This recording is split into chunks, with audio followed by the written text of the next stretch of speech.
magaalada Kampala ee xarunta wadanka Uganda waxaa saakay oo khamiis ah ka furmayo shir madaxeedka 42 kaasi oo ay isugu imaanayaan madaxda dalalka IGAD waxaana shirkan looga wada hadli doonaa colaadda Suudaan iyo xiisadda u dhaxaysa Soomaaliya iyo Itoobiya sida lagu sheegay war-saxaafadeed dhawaan ka soo baxay dalka Djibouti.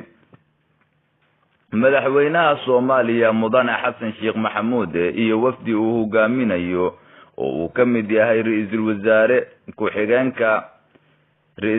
ku-xigeenka Saalax Jaamac ayaa shalay gaaray magaalada Kampala.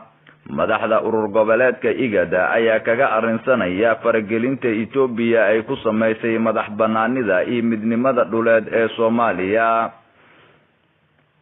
dowladda Soomaaliya ayaa ka carootay is-afgarad ay Itoobiya la gashay Somaliland.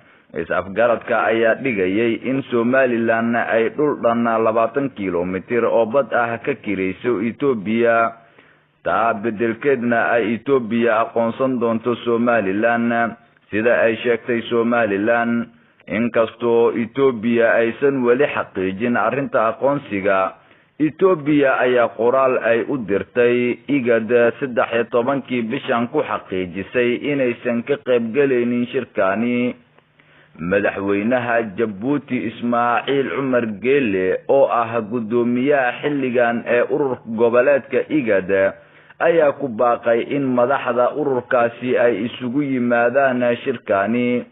wixii warar ah ee soo kordho halkan ayaa kala socon doontaan.